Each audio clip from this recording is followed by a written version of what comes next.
Hey there, I'm Adam and we do daily devotionals for busy Christians. Today is February 23rd and we're talking about a life of love is a life full of worship. The scripture we're looking at comes from Romans 12 verse 1. It says, quote, "Therefore I urge you, brothers and sisters, in view of God's mercy, to offer your bodies as a living sacrifice, holy and pleasing to God.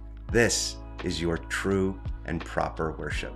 End quote. Worship isn't just a song, it's your life. Imagine this, you're in church, hands lifted, voice soaring with the music, and in that moment you feel close to God. But what happens when the final note fades and you step back into your daily life? Does that worship stay with you or does it get packed away until next Sunday? Worship isn't just a moment, it's a lifestyle.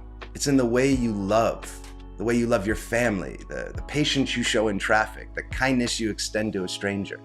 Romans 12:1 calls us to be living sacrifices, meaning that worship is a daily surrender to God's will, not just on Sunday morning routines. Too often we limit worship to music, but true worship is about offering every part of ourselves to God. It's the way we forgive, it's the way we serve, and it's the way that we love, even when it's hard. Worship happens in the unseen moments, the quiet sacrifices, the prayers whispered when no one's watching, the decision to trust God when everything in you just wants to give up. Worship is also obedience. Think of Abraham, who worshiped God not through a song, but through his willingness to sacrifice Isaac. Worship is costly. It's saying, God, whatever you ask, my answer is yes. Look, as you may know, Christian content can be hard to get out there on social media, so every like, share, and comment, it truly helps spread the word, and it's deeply appreciated, so thanks so much. Love that costs something. Look, real love is costly. It's easy to love when it's convenient, but Jesus calls us to love sacrificially. Think of someone in your life who has shown you Christ-like love.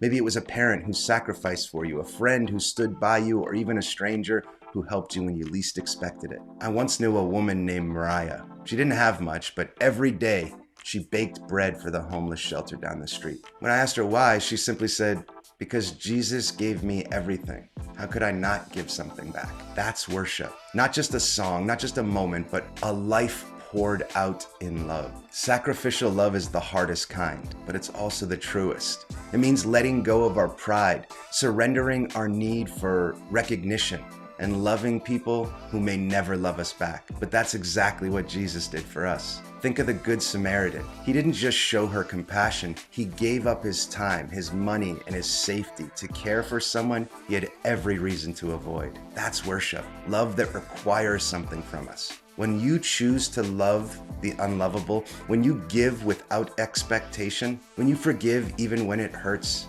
you're worshiping. So let me ask you, would people recognize your love as worship? Would they see Jesus in the way that you love others? The worship that changes the world. What if worship wasn't just something you did, but something you lived? Imagine a world where Christians weren't just known for their beliefs, but for their relentless self-giving love. Imagine if all churches were recognized not for what they opposed, but for how deeply they love. Worship isn't just about what happens inside a church. It's about what happens in the messy, in the ordinary, in the exhausting parts of our lives. It's in the way that you greet your neighbor. It's in how you show up for your family, the kindness you offer to someone you don't even know. Every act of love, every moment of sacrifice, every time you choose grace over judgment, it's all worship. Paul and Silas worshiped in prison cells, beaten and chained, yet singing praises.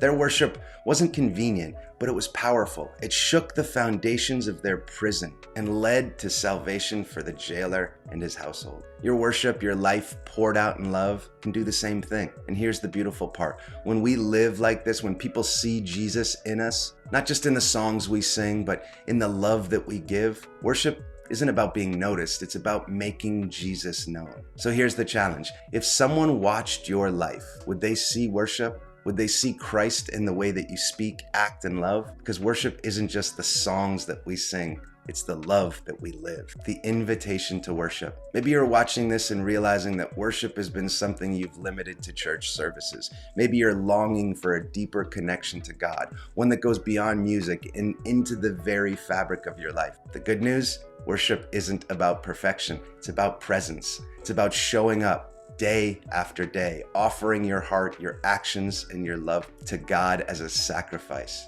And when you do, He meets you right there. Today, choose to worship with your love. Choose to serve, to forgive, to sacrifice, to pour yourself out the way that Jesus poured Himself out for you and I. And as you do, know this: your worship is not in vain. It changes you and it changes the world, one small act at a time. Thank you so much for being here. If this message has somehow resonated with you, you may know it's pretty difficult to get Christian content across social media, and every single like, share, or comment really does help to do that. Thanks again for being here. As always, my friend, onward, and God bless you.